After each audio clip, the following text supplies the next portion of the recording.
Operation Sindoor విజయవంతం కావడంతో బాపట్ల చీరాలలో తిరంగా rally నిర్వహించారు. ఈ ర్యాలీలో ఎమ్మెల్యే ఎంఎం కొండయ్య యాదవ్, కూటమి నాయకులు, కార్యకర్తలు, నియోజకవర్గ ప్రజలు పాల్గొన్నారు. పట్టణ పురవీధుల్లో జాతీయ జెండాలతో ర్యాలీ నిర్వహించారు. స్థానిక ముక్కోణం పార్క్ సెంటర్లో మానవహారం నిర్వహించారు. భారత్ మాతాకి జై అంటూ నినాదాలతో పట్టణ పురవీధులు మారుమ్రోగాయి. పహల్గాంలో ఉగ్రదాడిలో మృతి చెందిన యాత్రికులకు, ఆపరేషన్ సింధూర్ దాడుల్లో మృతి చెందిన భారత సైనికులకు ఘన నివాళులు అర్పిస్తున్నామన్నారు. ఆపరేషన్ సింధూర్ను విజయవంతం చేసినందుకు అహర్నిశలు శ్రమించిన ప్రధాని మోడీకి కృతజ్ఞతలు తెలుపుకుంటున్నామని తెలిపారు.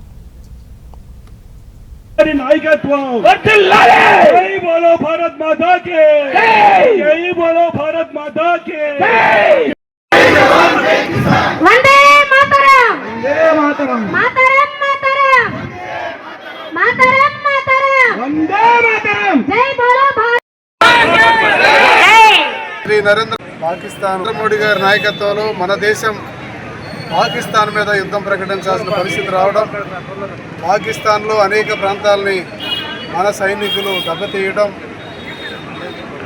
ఎక్కడెక్కడైతే మనము పాకిస్తాన్లో ఉన్నటువంటి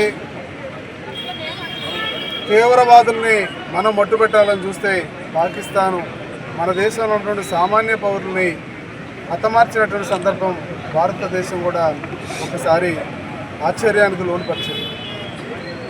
మరి ఈ రోజున మోడీ గారు చేస్తున్నటువంటి పోరాటానికి, కేంద్ర ప్రభుత్వం తీసుకున్నటువంటి నిర్ణయానికి మేమందరం కూడా బద్దులమై చీరాల నియోజకవర్గం నుండి మన త్రివిధ దళాలకి సపోర్ట్ ఇచ్చే విధంగా ఈరోజు ఒక ర్యాలీ చేయడం జరిగింది.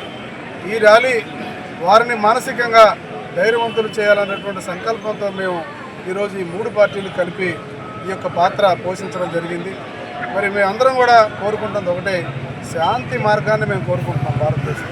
అయితే అలా అని కవ్వింపు చర్యలకి ఎవరైతే పాల్పడుతున్నారో పాకిస్తాన్ అంత తేలిగ్గా వదిలిపెట్టొద్దని చెప్పేసి మేము కేంద్ర ప్రభుత్వానికి సలహా ఇస్తాం. ఖచ్చితంగా మన దేశం యొక్క బలమైనటువంటి ఆర్థిక విధానం కానీ లేదా మిలిటరీ ఫోర్స్ కానీ ఉన్నటువంటి ఫోర్సును చూసి వాళ్ళందరూ కూడా భయపడటం జరుగుతున్నది. దీన్ని దృష్టిలో పెట్టుకొని ఊరికే కవ్వింపు చర్యలకు పాల్పడటం అనేది వాళ్ళకే నష్టం అని చెప్పి తెలియజేస్తున్నాం. ఈ సందర్భంగా చాలా సంతోషంగా